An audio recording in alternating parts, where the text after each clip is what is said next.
welcome back. All right, we're going to be talking about a little downward facing dog again, and this time it's leg split.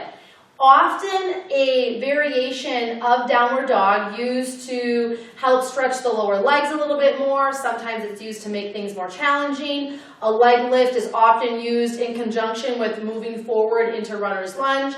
And if you look into the transitions section of the asana video library, you'll see those transitions in there and talked about in detail. We're not going to talk about the transitions right now in this video, but what we are going to talk about is what to do with that leg when you bring it up. When is it necessary? When is it not necessary? And what are my options? So Lainey's going to come into downward facing dog. Assuming you've done your work with down dog, you've perfected your puppy dog, you've prepped your lower body, so you are in just an amazing downward facing dog. Lainey's doing a really great job working with her own body mechanics that she's continually working on.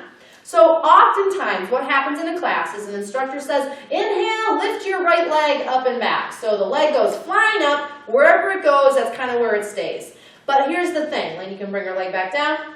We want to really think about stabilizing the pelvis and truly working with the hips in a safe and effective way. So right now, her hips are in a nice parallel position. They're nice and structurally sound.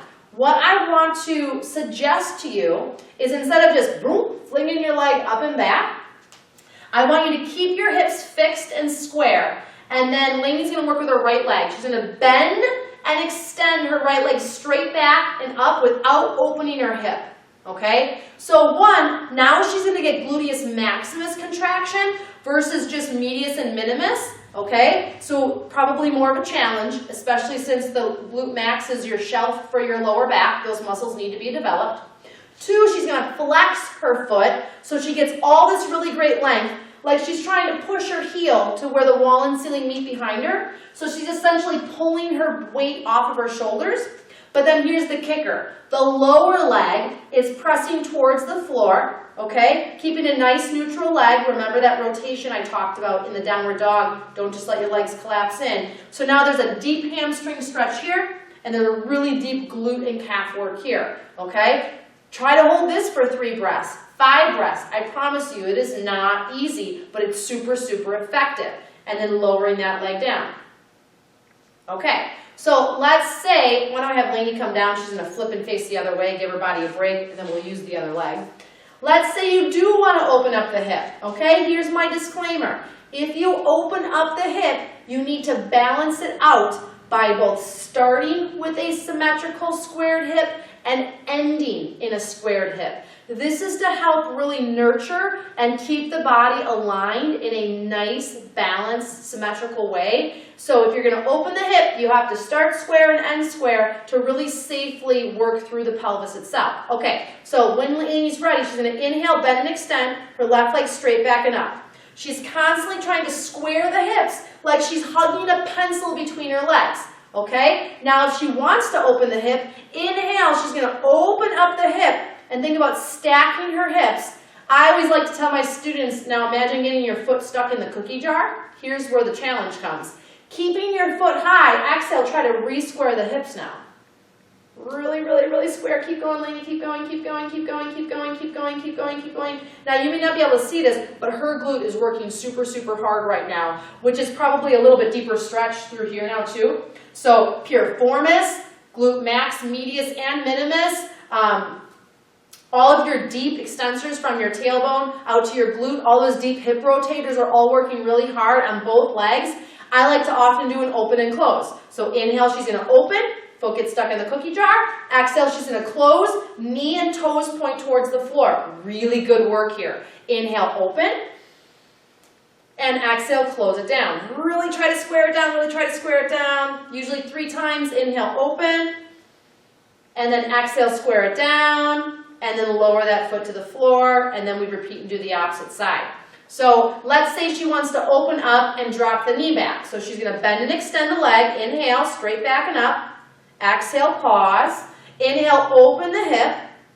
And now she's going to bend the top knee and drop the heel towards the glute. Here's the thing. If you're really restrictive through the quad and through the psoas and hip flexors, that knee, although really good intentions, usually ends up somewhere kind of like right here. And you've really just defeated the whole purpose of bending the leg. So I would much rather have you with an extended leg and maybe even with squared hips so that you don't end up really jamming the sacrum. So if you're working with that opened feeling and working with that bent knee, you need to think of really pushing your glute muscles up towards the heel so you don't feel that negative impact on your sacrum.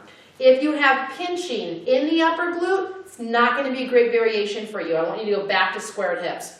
I personally, you can drop to your knees, Lainey. I personally am a really big believer. I love, love, love the squared hips, especially for people with hip issues, and there's so many people that have those.